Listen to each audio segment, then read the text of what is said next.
Sean bienvenidos a un nuevo programa de la hora del aula de la experiencia, una nueva semana que regresamos aquí, a Huelva Televisión, para seguir profundizando en nuestros conocimientos y en nuestros contenidos. Pero antes de empezar este nuevo programa, queremos darle paso a un vídeo muy importante que no se nos puede olvidar, así que aquí lo tienen.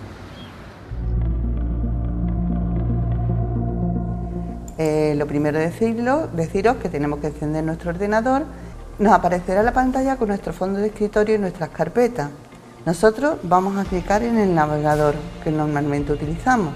Escribimos la palabra Zoom, le damos a descargar y seguimos los pasos que vamos a detallar a continuación. Nos va a aparecer una pantalla muy parecida a esta, si no es esta igualmente, y le vamos a dar a registrarse. Una vez que le damos a continuar, introducimos nuestro correo electrónico.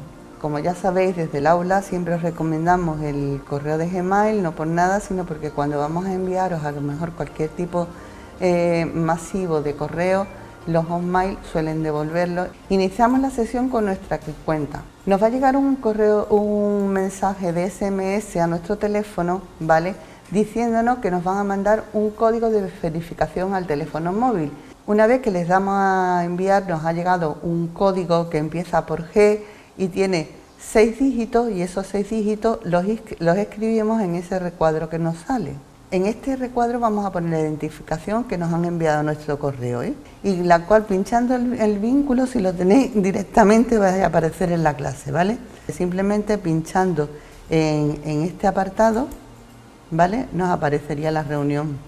Una vez que entremos en la reunión, aparecerán múltiples ventanas con los participantes que hay en la clase, es decir, cada uno de los compañeros que estén, y es conveniente que la pantalla que dejen activada sea la del profesor. Recomendable también es mantener el teléfono silenciado la mayoría del tiempo. Y una vez visto el vídeo, ahora sí que sí, comenzamos un nuevo programa de la hora del aula de la experiencia.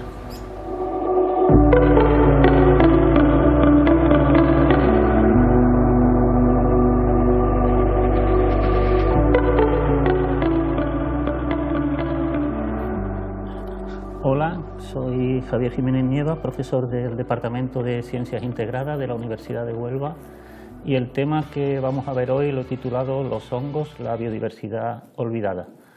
Es un tema que formaría parte de la asignatura que impartimos en el aula de la experiencia, que se titula Flora, Fauna y Espacios Naturales onubenses en un escenario de cambio global, que imparto conjuntamente con otros profesores de mi departamento, el profesor Adolfo Muñoz del área de botánica y el profesor Javier Calzada del departamento este mismo departamento, pero del área de zoología. Los contenidos sobre los que os hablaré pues serán fundamentalmente aspectos generales sobre qué es un hongo, biología de los hongos, las funciones que cumplen en los ecosistemas y algunos usos y utilidades que hacemos de ellos. Bien, los hongos son los grandes olvidados de la biodiversidad, así lo expresan muchos micólogos, y eso ocurre así incluso en los ámbitos académicos, donde son muy pocas las universidades donde se impartan asignaturas específicas de hongos, incluso en grados en los que su utilidad es tan evidente como biología, ciencias ambientales o ingeniería forestal. Sin embargo, los hongos son extraordinariamente importantes en relación con el funcionamiento de nuestros ecosistemas. Un indicio de ello, pues puede ser este dato que os pongo aquí, es que en el ámbito geográfico de España, pues estimamos que existen aproximadamente 9.000 especies diferentes de plantas, y en cambio existen hasta en torno a 45.000 especies diferentes de hongos, lo cual nos da una idea de la importancia que deben de tener. Hay muchísimos más hongos que plantas. La biología organiza a los seres vivos en 5 reinos diferentes, que serían, bueno, pues el reino monera, que es donde se incluirían las bacterias, los seres vivos más simples. Un poco más complejos estarían el reino protista, en el que, bueno, existen diferentes seres vivos, pero sí, fácilmente identificables por vosotros, pues serían las algas. Y luego los 3 grupos más complejos sería el reino Plantae, que incluye las plantas, reino Animalia, que incluye las plantas, y un 5.º reino, que serían los hongos, el reino Fungi, donde se incluirían los hongos. Una cuestión curiosa que llama la atención es que evolutivamente los hongos son más parecidos a los animales que a las plantas, aunque nos pareciera lo contrario. Incluso, bueno, pues son los profesores de los departamentos de botánica los que se dedican al estudio de los hongos, pero biológicamente son más parecidos a los animales y evolutivamente son más próximos a los animales también. Bueno, la diversidad global de especies de hongo es inmensa. Se estima que existen del orden de 1,5 millones diferentes de especies de hongo, aunque solo conocemos una pequeña parte de esa biodiversidad, apenas en torno a 100.000 especies, lo que supondría en torno a un 7%. En relación al número, en el campo, el número de especies que hay comparativamente de hongos y plantas, bueno, pues en nuestras latitudes pues hay del orden de 6 especies diferentes de hongos por cada especie de planta. Eso nos da una idea de la inmensa diversidad biológica de especies de hongos que existen, que se engloban en múltiples formas de vida. Observamos formas muy diferentes, muy contrastadas, muy llamativas, con unas coloraciones pues, habitualmente bastante espectaculares.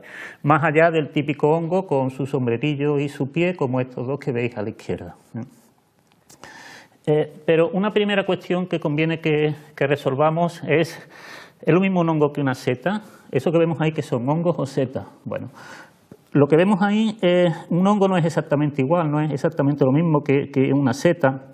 Las setas serían el fruto, el cuerpo fructífero de un ser vivo que se denomina hongo y que no vemos únicamente vemos de él el fruto. El ser vivo en cuestión, los tejidos de ese ser vivo, el cuerpo de ese ser vivo, de este hongo, vive siempre inmerso en el sustrato en el que habita. En este caso es un excremento de vaca, pero también puede ser, bueno, pues en el interior del suelo, dentro de la madera o cualquier otro. En definitiva, el cuerpo del hongo estaría constituido por unos hilitos microscópicos que se denominan hifas, que el conjunto de las hifas de este hongo se denomina micelio y ese sería el cuerpo del hongo, y lo que nosotros percibimos, lo que nosotros vemos, bueno, pues son los frutos y únicamente los percibimos durante el momento de la fructificación. Del mismo modo que solo vemos las manzanas en el momento que el árbol del manzano, bueno, pues fructifica y forma las manzanas. Si queremos establecer un símil de un árbol o una planta con un hongo, bueno, pues lo que nosotros vemos, lo que percibimos, sería el fruto, única y exclusivamente el fruto. El resto del cuerpo del hongo está inmerso en el sustrato, nunca lo vemos. En definitiva, es como si las raíces, el tronco y la rama del árbol nunca lo viéramos y lo único que vemos es el fruto en el momento de la fructificación.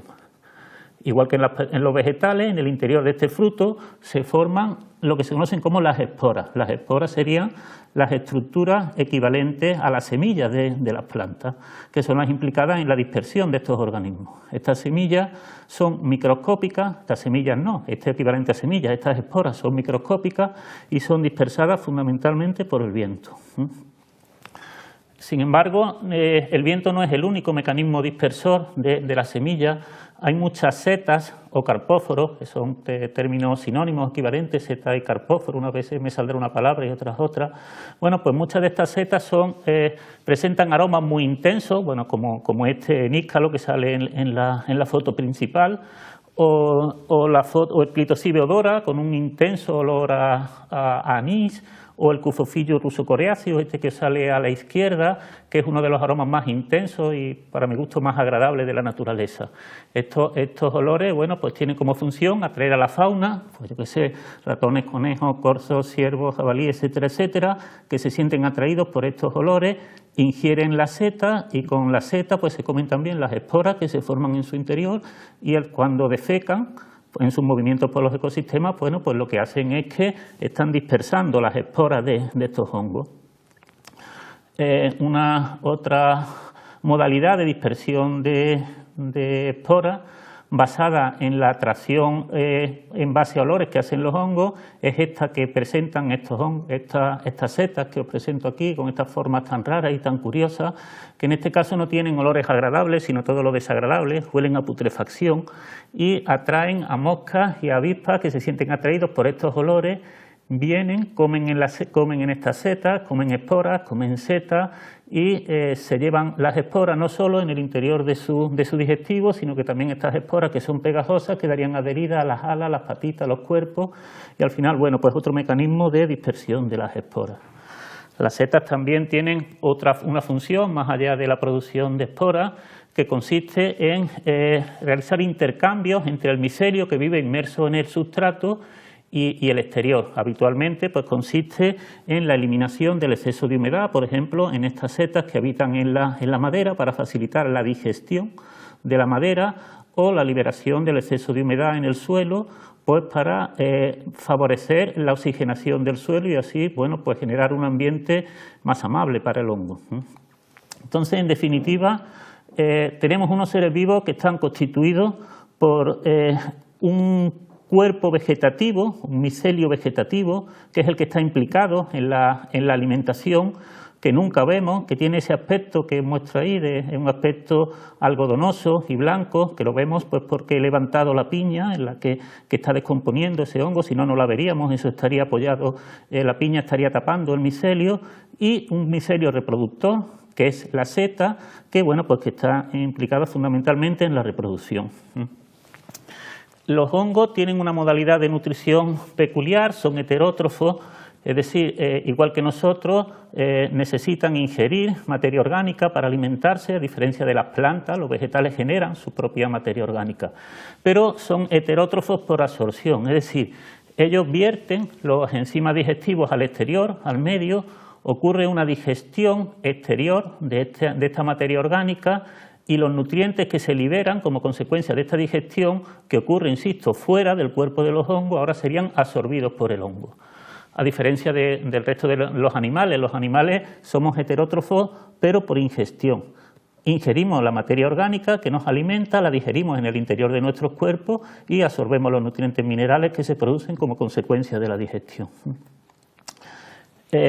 Habitualmente todos pensamos, bueno, pues asumimos que los hongos son unos seres vivos nemorales, es decir, que habitan en el interior de los bosques y cuanto más húmedos mejor. Sin embargo, los hongos colonizan la totalidad de los hábitats terrestres. Encontramos hongos, bueno, pues incluso en los desiertos cálidos o en los desiertos fríos.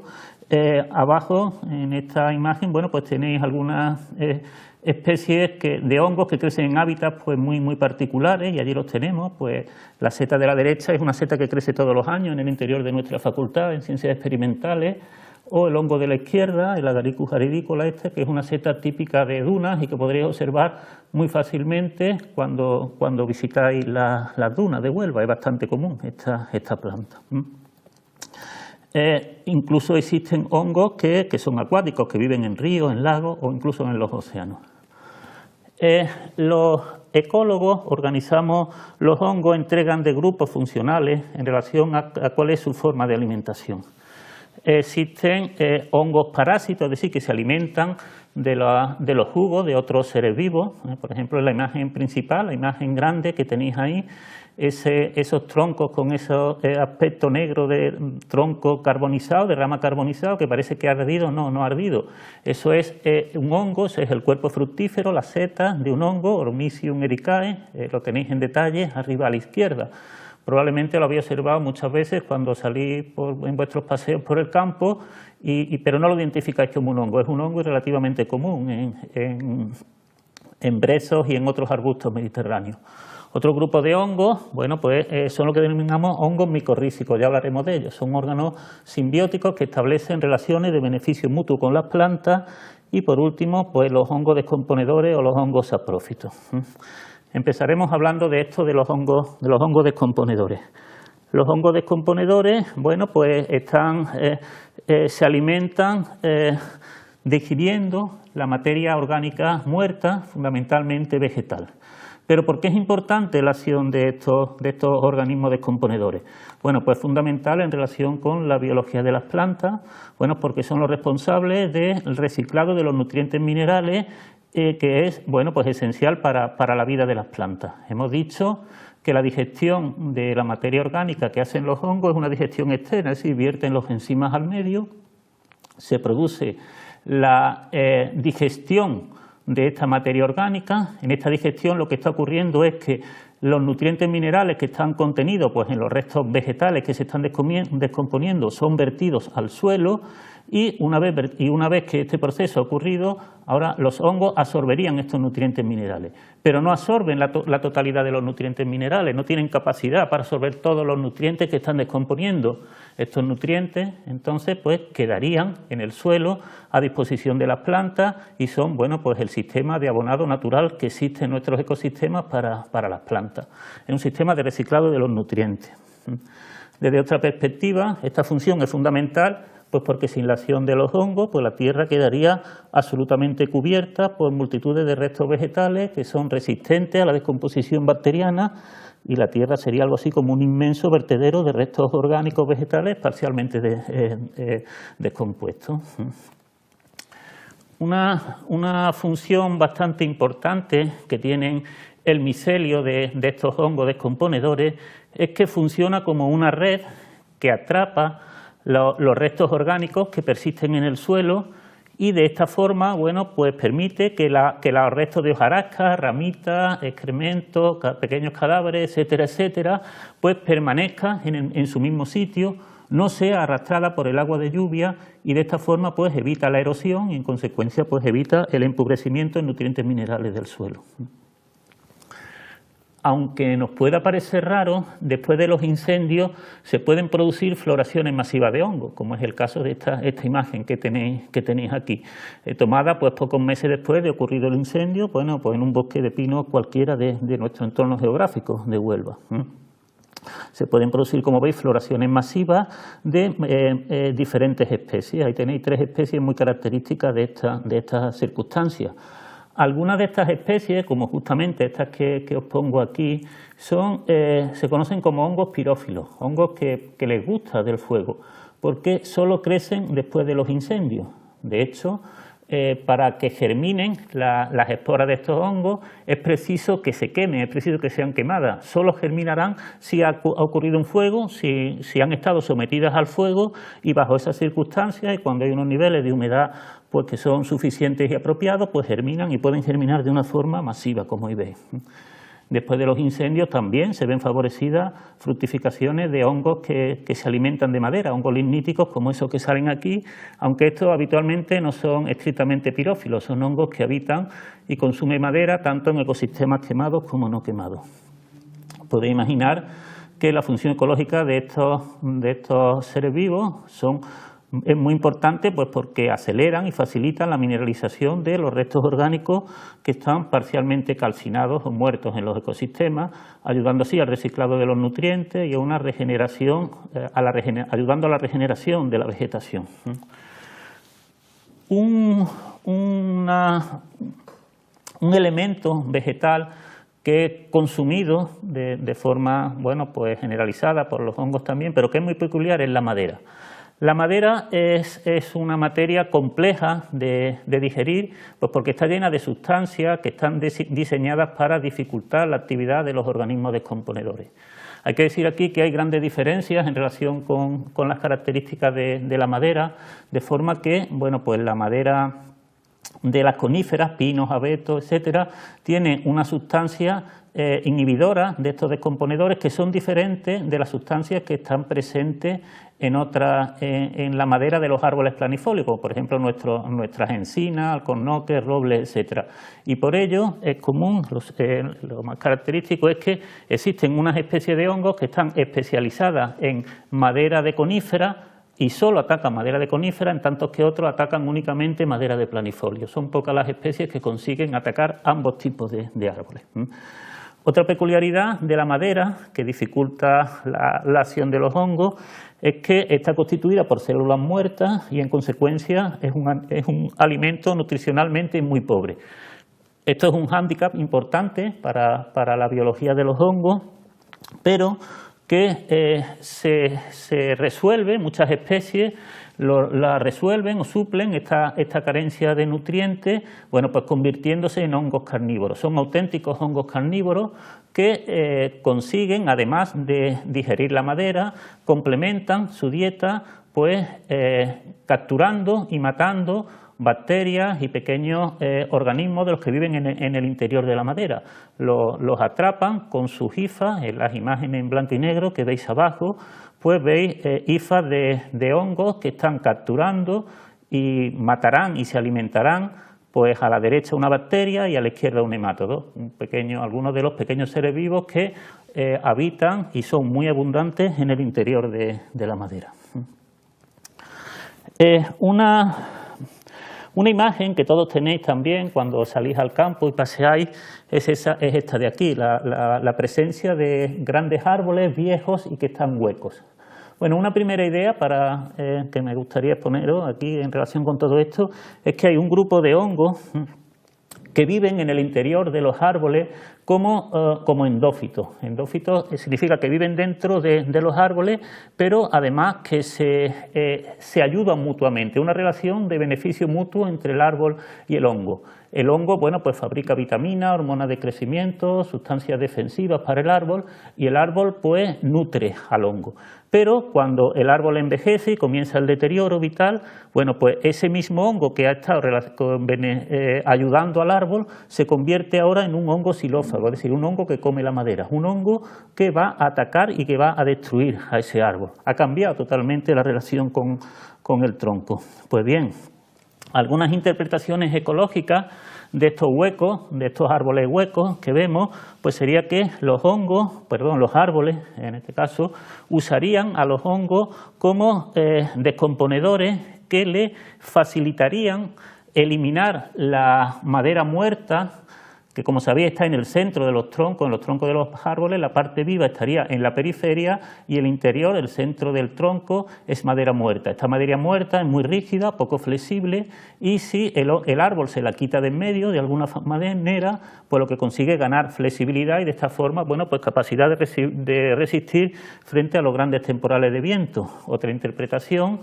pues sería que mediante este proceso de vaciado de la madera muerta del centro de los troncos, bueno, pues los árboles consiguen reciclar, quedarse, reutilizar de alguna manera todos estos nutrientes que estaban retenidos e inmovilizados en la madera del centro de los troncos.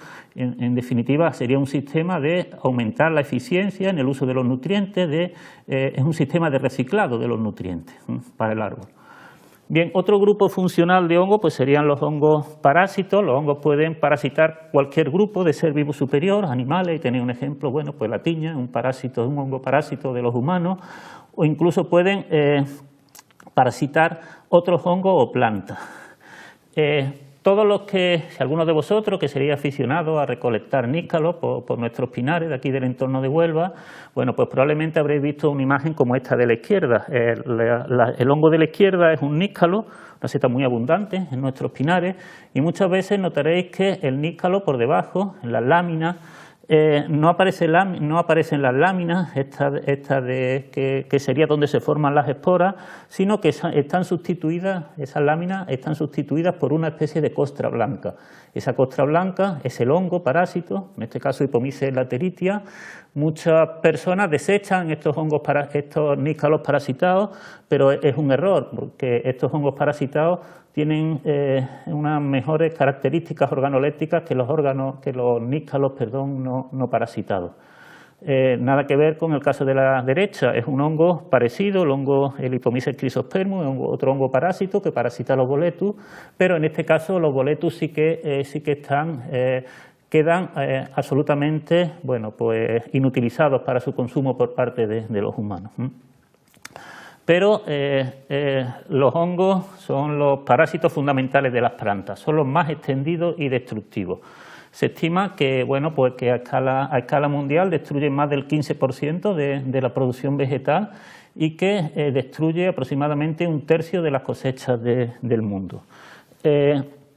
Evidentemente, la incidencia de estos hongos es inferior en nuestro entorno, este 1/3 de las cosechas, porque bueno, el clima mediterráneo es un clima mucho más seco, no tan húmedo, que es el ambiente que favorecería a los hongos, ¿de acuerdo? No obstante, lo que sí es evidente es que la acción nociva de los hongos sobre la vegetación se hace cada vez más y más intensa en el escenario actual de cambio climático. Bueno, pues que ya sabéis que significa básicamente, bueno, pues menor humedad y una temperatura más extrema. Bajo estas circunstancias, la vegetación se encuentra en un estado cada vez de mayor debilitamiento y los seres vivos que están más débiles, bueno, pues son más sensibles ante el ataque de organismos parásitos, como es el caso de los hongos. Es curioso que muchas de estas especies parásitas de hongos, como esa oreja de Judas, otra especie comestible y bastante relativamente frecuente, empiezan siendo parásitas, como ese que está parasitando a un nogal, pero acabarán matando al árbol y una vez que han matado al árbol se convierten en descomponedoras, en detritivos, es decir, lo aprovechan todo, por así decirlo. Primero funcionan como parásitos que se aprovechan de los jugos, de la savia de ese árbol, puede terminar matando al árbol y una vez que ha matado al árbol, bueno, pues ahora se sigue alimentando del cadáver del árbol. Muchas de estas especies que son parásitas y que, bueno, porque terminan siendo descomponedoras, persisten en nuestros campos, la seta propiamente dicha, el hongo siempre está, pero la seta, el cuerpo fructífero, el fruto, durante muchos años y pueden alcanzar tamaños enormes, como es el caso de ese que os pongo aquí en la foto, este Felinus torulosum. El desarrollo vertical, la altura de ese hongo es de más de medio metro. Seguro que tienen muchos años de vida y bueno, estos hongos son muy interesantes, permanecen durante mucho tiempo sin que nadie se los coma y sin que sean descompuestos porque poseen sustancias antibióticas que están diseñadas para evitar ser consumidas por otros seres vivos. Y por eso la industria que se dedica a la fabricación de productos fitosanitarios, pues para la agricultura, pues se está fijando en estos hongos para intentar aislar estas sustancias antibióticas y con ello pues fabricar sustancias, productos fitosanitarios para su aplicación en agricultura o en las explotaciones forestales.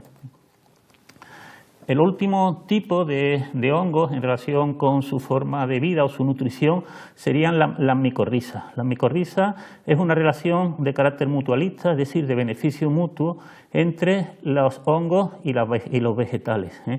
En esta relación, el micelio de los hongos, la parte vegetativa, la que nunca vemos, recordad, bueno, pues está conectada a las raíces de las plantas y da igual que pueden ser árboles, pueden ser arbustos, pueden ser hierbas, pueden ser incluso helechos. Para que os hagáis una idea de lo extendido que esto está en la naturaleza y de su importancia, bueno, pues estarán presentes en aproximadamente el 95% de las plantas terrestres que conocemos actualmente. ¿Cuáles son los beneficios que obtienen las plantas de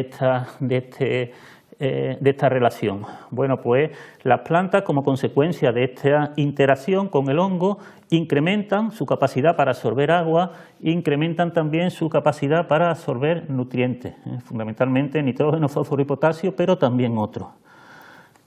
Esta mejora en la capacidad de absorber agua y nutrientes que se obtiene como consecuencia de la conexión con el hongo es extraordinariamente importante en los ecosistemas terrestres mediterráneos, porque en nuestros ecosistemas terrestres el agua y los nutrientes son dos factores limitantes, dos factores que escasean. Entonces el hongo lo que consigue es que la planta sea más eficaz capturando estos nutrientes que son limitantes. Evidentemente, como consecuencia de ello, pues esto favorecería el crecimiento del vegetal, es evidente, y esto pues también convierte a esta relación en una herramienta natural útil que nos ayudaría en la lucha para mitigar el cambio climático. Pues porque los vegetales en su crecimiento lo que hacen es capturar CO2, la actividad fotosintética consiste fundamentalmente, bueno ya sabéis, en capturar CO2 del aire y conjuntamente con el agua que obtienen a través de las raíces y utilizando la energía de la radiación luminosa, pues fabrican materia orgánica, fabrican sus propios tejidos. El CO2 es una de las moléculas esenciales responsables del cambio climático, puesto que la vegetación se ve favorecida en su producción por esta interacción con el hongo, la extracción que hacen de CO2 atmosférico las plantas es más eficiente y entonces, bueno, pues esto contribuiría a mitigar el cambio climático. Para que os hagáis una idea de la importancia que tienen esta relación para los hongos, bueno, pues se estima que aproximadamente el 25% de la materia orgánica que fabrican los vegetales en toda esta actividad fotosintética la utilizan para alimentar a los hongos con los que establece este tipo de relación. Es decir, la cuarta parte del alimento, de la materia orgánica que genera una planta, lo invierte en alimentar a los hongos con los que está conectado. Bueno, pues por ello, pues este tipo de hongos son muy utilizados en los proyectos de restauración y de reforestación en los ecosistemas terrestres, que si se utilizan plantones micorrizados, previamente micorrizados, pues no solo se consigue mejorar el éxito en nuestra reforestación, sino que además, cuando fructifiquen esos hongos, pues ese territorio tendrá el valor añadido de la producción de hongos que hayan sido inoculados en estos plantones de arbustos o de árboles. Por ejemplo, bueno, pues son muy típicos inocular con níscalo, inocular con boletus u otras especies comestibles. Por supuesto que los hongos micorrízicos pues también son importantes en la vegetación que surge tras los incendios, son fundamentales, bueno, pues porque les ayuda a que esta recuperación de la vegetación tras el fuego sea mucho más vigorosa. Esta imagen que os pongo es una imagen reciente de una de las zonas que en el interior del pavoroso incendio, de 2017, que afectó a Doñana. Veis cómo es el estado de la vegetación. Bueno, pues está bastante recuperada y esas especies de hongos que os pongo por ahí, esas setas, bueno, pues pertenecen a algunas de las especies que son muy abundantes actualmente en estos ecosistemas. Es particularmente abundante los inosibes y son, pues como digo, fundamentales, pues porque consiguen que la recuperación, la recolonización vegetal de este territorio ocurra de una forma más rápida y más vigorosa. Y por eso, bueno, pues son claves también en la regeneración de los ecosistemas restaurados. Forman parte del sistema de regeneración natural de estos ambientes. Una cuestión muy interesante y que, bueno, muy novedosa también, esto que pongo a continuación son resultados de, bueno, pues de investigaciones relativamente recientes de los últimos años que ponen de manifiesto cómo existe todo un sistema de comunicación entre los árboles a través de las micorrizas del bosque. Está demostrado que existe una circulación, un trasiego de nutrientes desde los árboles más grandes del bosque hacia los árboles más pequeños, transfiriéndole nutrientes minerales. Es algo así como si los grandes árboles de un bosque funcionaran como nodrizas que están amamantando a sus pequeños descendientes, a los pequeños arbolitos, proporcionándole un aporte adicional de nutrientes, y esto lo hacen a través de estas conexiones que son las micorrizas. Micorrizas conectarían pues las raíces de todos estos árboles del bosque. Incluso este trasiego de nutrientes ocurre entre individuos de especies diferentes, no solo entre individuos de la misma especie, sino también entre individuos de especies diferentes. Pero es que la conexión va más allá, porque también a través de las micorrizas los árboles consiguen enviarse señales de carácter defensivo. Es decir, los vegetales, las plantas, cuando se sienten atacadas por un herbívoro, bueno, pues activan la producción de determinadas sustancias antiherbívoros defensivas, que son repelentes. Se trata de evitar ser comido. Bueno, pues cuando un ejemplar concreto de árbol está sufriendo la acción de estos herbívoros, pues lanza un mensaje químico a través de las micorrizas hacia los árboles vecinos, indicándoles, oye, que me están comiendo, activar vuestro sistema defensivo, y de esta forma, bueno, pues estos árboles vecinos pues se podrían anticipar a la acción de los herbívoros. Es una relación extraordinariamente sofisticada, pero de los que conocemos cada vez más y más ejemplos concretos. En definitiva, parece claro que el desarrollo de los bosques, bueno, pues sería absolutamente inviable sin las micorrizas. Otras funciones fundamentales de los hongos tienen que ver pues con la biodiversidad de los insectos. Los que manipuláis las setas porque cogéis setas para comer o simplemente sois aficionados y os fijáis en las setas, cuando las rompéis, cuando las abrís, es muy común que estén presentes en su interior, bueno, pues larvas o pupas de distintos insectos. Es muy común encontrar, bueno, pues eso, larvas de mosca y larvas de escarabajos fundamentalmente. Esto es extraordinariamente común y bueno, y todo el que coge setas, bueno, pues experimenta esta desagradable sensación de que el níscalo que has cogido está gusanado, como decimos, está gusanado y lo tenemos que tirar, ¿vale?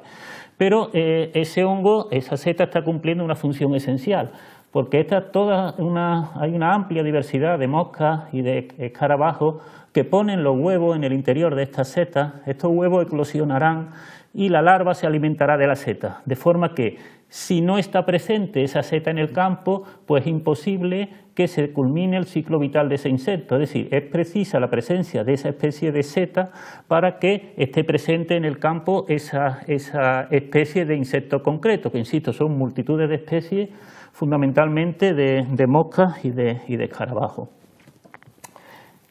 También otra función que suele pasar bastante desapercibida para la generalidad de la población es esta otra, y que bueno, parece una cuestión anecdótica, pero no es nada anecdótica. Y es que muchos de estos hongos que persisten durante mucho tiempo en el campo son utilizados como guaridas por una parte de la fauna o como zonas de campeo por parte fundamentalmente de invertebrados, de arañas y de miriápodos, ciempiés, etcétera, etcétera. Esto es lo que podéis observar, por ejemplo, en la imagen grande que tenéis ahora en vuestras pantallas. Esa especie de cueva guarida en realidad es una seta vieja, es un hongo viejo, eso es un Scleroderma polyrhizum, una seta muy común en nuestros ecosistemas de bosques litorales de Huelva, que como digo, persiste durante muchos años, durante muchos meses en el campo y que es utilizada habitualmente como guarida por diferentes especies de arañas, o también es utilizada como zona de campeo, es decir, como un área a la que van a cazar diversos invertebrados que son carnívoros, como por ejemplo los ciempiés. Son muy comunes, muy abundantes y cumplen una función también esencial en nuestros ecosistemas. Los hongos pues también son un alimento fundamental para la fauna. Las setas son un alimento de gran calidad y que está presente en el campo en grandes cantidades durante una buena parte del año, ¿no? Fundamentalmente, pues durante los meses otoñales y primera parte del invierno, pero también durante los meses estivales. Aunque en realidad encontramos setas en el campo pues a lo largo de todas las estaciones del año, pero insisto, son más abundantes fundamentalmente durante el otoño y en las primaveras húmedas. Bueno, pues aquí en esta imagen tenéis una pequeña muestra de diferentes especies de setas que han sido consumidas, muestran evidencia de haber sido consumidas por diferentes especies. Muy características los picotazos que pegan las aves sobre algunas de estas setas, la imagen grande, central, pero son multitudes de grupos faunísticos los que se alimentan de la seta. Pues podemos encontrar hongos mordisqueados por diversos mamíferos, conejos, roedores, los moluscos, los caracoles y las babosas también les gustan mucho consumir setas. Una imagen característica de seta consumida por moluscos es la que tenéis arriba a la derecha, o los insectos también son unos grupos que habitualmente son unos intensos consumidores de setas, que como digo son un alimento abundante y de calidad. Bueno, y por supuesto, en relación con la utilidad que nosotros le damos a las setas, ya sabéis que son un recurso gastronómico, además un recurso que está cada vez más de moda y es cada vez más demandado, y cada vez hay más presión en nuestros campos pues, por parte de los recolectores de setas. No son pocas las especies comestibles, son muchísimas las especies comestibles que encontramos en nuestros campos. en los pinares de Huelva, bueno, pues existen literalmente decenas y decenas de setas que son comestibles. Y si os subí a la Sierra de Huelva, bueno, pues la Sierra de Huelva ya sabéis que es un paraíso para los recolectores de setas, una de las mejores zonas para recolectar setas de la península ibérica, y allí, bueno, es infinidad las especies de hongos comestibles que encontramos allí. Bueno, pues en relación con el valor nutritivo, las setas son alimentos muy bien equilibrados nutricionalmente, son ricas en proteínas, en hidratos, en minerales, en fibras, en vitamina D y son pobres en grasa, con lo cual, bueno, pues como digo, es un alimento de una excelente calidad, muy bien equilibrado, aunque hay que decir que algunas personas muestran una cierta intolerancia frente a determinadas especies. También está el hecho de que algunas de estas intolerancias son intolerancias psicológicas, ¿no? Algunas personas que les da miedo consumir setas, ya sabéis, existe ese miedo, a ver si me voy a envenenar. Bueno, pues muchas veces estas personas pues simplemente tienen malas digestiones y se les producen vómitos, se producen problemas gastrointestinales, pero son cuestiones que somatizadas como consecuencia de, bueno, pues del miedo, es algo puramente psicológico. Aunque, insisto, en algunas ocasiones hay algunas personas que muestran ciertas intolerancias a este alimento. Es muy importante, y dada la edad que vamos teniendo ya todos, que son unos fuertes antioxidantes, es decir, nos ayudan a retrasar el envejecimiento. También se ha demostrado recientemente que consumir setas ayuda a frenar el desarrollo de enfermedades de tipo neurodegenerativo, pues como por ejemplo el Alzheimer. Está bien consumir setas para frenar, para minimizar el riesgo de sufrir Alzheimer y para frenar el avance del Alzheimer. Y en el caso de los hombres, pues también se ha demostrado recientemente, bueno, pues que el consumo de setas pues disminuye la probabilidad de sufrir cáncer de próstata, y también en enfermos disminuiría el avance de este cáncer. Bueno, pues con lo cual, bueno, muchos nutricionistas recomiendan que consumamos muchas setas y que incluyamos en nuestra dieta. No estaría mal consumir 2 o 3 veces a la semana setas, incluir las setas en nuestra dieta. Está bastante bien, es un alimento muy bien equilibrado y es un alimento, bueno, pues que nos ayuda a retrasar el envejecimiento y sin duda a estar más sanos.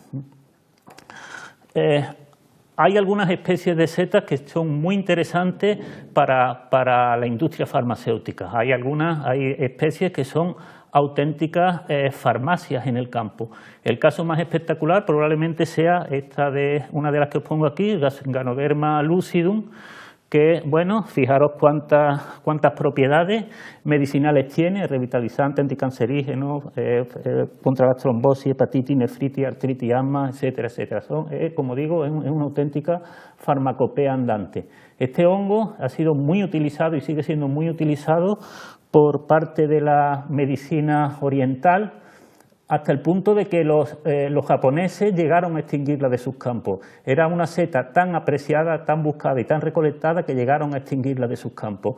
En la actualidad, evidentemente, siguen utilizando, pero ahora lo que hacen es cultivarla. La cultivan en el interior de invernaderos y, bueno, pues es una seta esencial en la medicina tradicional china. Hay muchas otras especies, una de ellas, bueno, pues ahí la tenéis, esa es la foto grande, una foto del Campus del Carmen, todos reconocéis ese sitio. Ese Ganoderma resinaceum es un hongo que sigue estando allí en ese tocón, aunque ya ha desaparecido prácticamente, aunque lleva viviendo allí pues 4 años.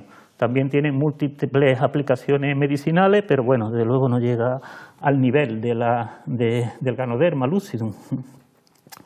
No obstante, en relación con las setas, es conveniente que tengamos en cuenta, y todos lo sabéis, supongo, a esta altura, que es un alimento que puede llegar a ser peligroso. Existen especies que son mortales y no hay que comer mucha cantidad para morirse. Todos habéis oído hablar de accidentes que ocurren pues, con demasiada frecuencia por el consumo de setas, accidentes que son mortales, que pueden llegar a ser muy graves. Esta temporada hemos tenido un caso en la provincia de Huelva. Ahí tenéis 3 de las especies mortales más características que encontramos en Huelva. La manita faloide, que es la especie de la derecha, probablemente es la seta que más personas mata en España, pero en Huelva la que genera los problemas es la del centro, la manita verna. es una especie primaveral y que es confundida con nuestro gurumelo, y los accidentes mortales que ocurren en la provincia de Huelva siempre son con la amanita verna, siempre son por consumo de amanita verna y su confusión con el gurumelo. Estas son mortales, pero existen muchas otras que son venenosas, solo venenosas, entre comillas, ¿no? Pueden producirnos diferentes afecciones, pues yo qué sé, en algunos casos pues no va más allá de problemas gastrointestinales, una diarrea, una vomitera, pero también pueden ocasionar problemas cardíacos en relación con el ritmo cardíaco, con la tensión arterial, o muchas de ellas son setas, que son hongos que son alucinógenos. Entonces, bueno, ya sabéis que es un alimento, como digo, de gran calidad, muy interesante, muy demandado, pero que hay que estar muy seguro para consumirlo, ¿no? Aquellos que se empiezan a iniciar en la recolección de setas, porque como digo es algo que está cada vez más de moda y es más demandado, es muy importante esa idea que os pongo ahí, tener cuidado con las setas con lámina blanca. De las especies más peligrosas que existen, las mortales, pues casi todas tienen lámina blanca, y entonces los iniciados siempre deberían de desechar las setas que presentan las láminas blancas, pues porque el riesgo de confundirte con una especie mortal o venenosa es bastante importante, y entonces hay que tener mucho cuidado con todo esto. Aunque existen por ahí muchas reglas falsas que dicen, bueno, para saber si una seta es venenosa o no. A mí me lo preguntan muchas veces, Javi, ¿cómo sé yo si esta seta es venenosa o es comestible y tal? No hay ninguna regla, es ridículo, no hay ninguna regla, ninguna tiene base científica. Solo hay una regla válida, y esa regla consiste en tener certeza de la especie concreta que tienes entre las manos, y ya está. Es muy fácil confundirse, es muy fácil confundir el gurumelo, que es la seta pequeña que tenéis ahí a la derecha, con la amanita verna, que es la especie mortal, que, bueno, pues aquellos que no son muy duchos y no son muy expertos en la recolección del gurumelo, bueno, pues es fácil confundirse, es muy fácil confundirse. De hecho, ya digo, los accidentes ocurren y los accidentes son pues mortales, necesidad. Entonces, la única regla válida es tenerla muy claro. Es muy fácil confundir un gurumelo con una amanita verna, y si te confundes estás muerto, no hay vuelta de hoja, no hay solución, ¿de acuerdo? Entonces yo, pues para terminar con este tema, pues me gustaría terminar con un par de reflexiones. Una es que, bueno, la conservación de la biodiversidad micológica pues debería de ser prioritaria en los planes de protección de la naturaleza. Se le presta mucha atención a los animales, se le presta mucha atención a las plantas en relación con, bueno, pues los responsables de las políticas de conservación de recursos naturales y de especies, y se le presta muy poca atención a los hongos. Prácticamente no existen hongos en la categoría de hongos protegidos, existen muchas especies animales y vegetales protegidas, pero muy pocos hongos protegidos, y hay muchos hongos que están en peligro, sus poblaciones están en claro peligro de desaparición. Entonces parece evidente que, dada la importancia que tiene en relación con el funcionamiento de los ecosistemas, que os he esbozado aunque muy rápidamente y muy sucintamente en esta exposición, bueno, creo que son merecedores de mejor atención, claramente, o de mayor atención. Y bueno, otra sería esta de que cada vez se hace más necesario regular la recolección de las setas. Igual que está regulada la caza, igual que está regulada la extracción de otros productos en la naturaleza, se debería regular ya la recolección de setas, pues porque se empiezan a observar en el campo problemas de sobreexplotación, empiezan a sufrir, las poblaciones de setas empiezan a sufrir. Hay algunas zonas en las que están muy degradados ya los setales, y aunque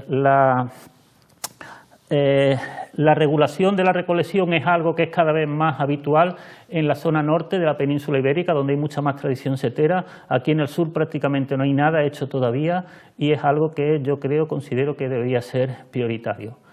Y bueno, ya para terminar os dejo con una reflexión que está recogida en un libro de un joven micólogo, un joven eminente micólogo, Merlin Sheldrake, que dice que cuando más sabemos de los hongos, menos sentido tiene todo sin ellos. Son fundamentales en relación con el funcionamiento de nuestros ecosistemas. Muchas gracias y nada más. Espero que nos veamos pronto en clase presencialmente. Un saludo a todos.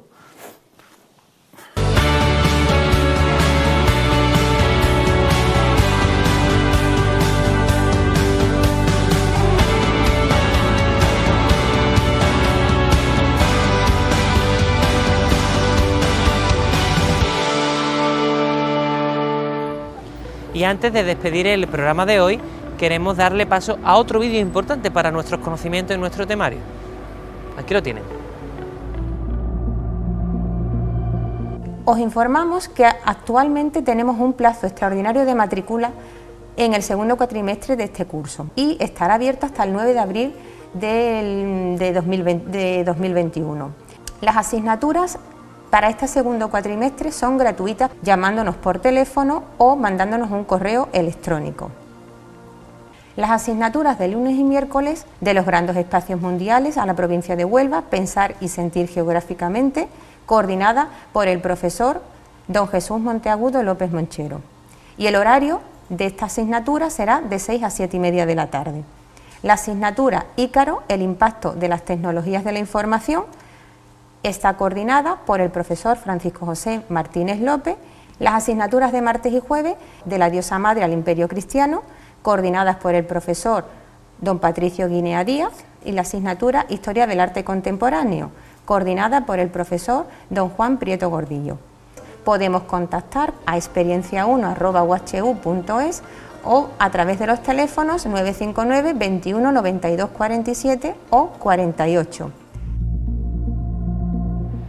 Y esto ha sido lo que hemos tenido hoy, esta semana, en la hora del aula de la experiencia. Ya saben, la próxima, más contenido, más profesores y por supuesto más conocimiento, aquí en Huelva Televisión.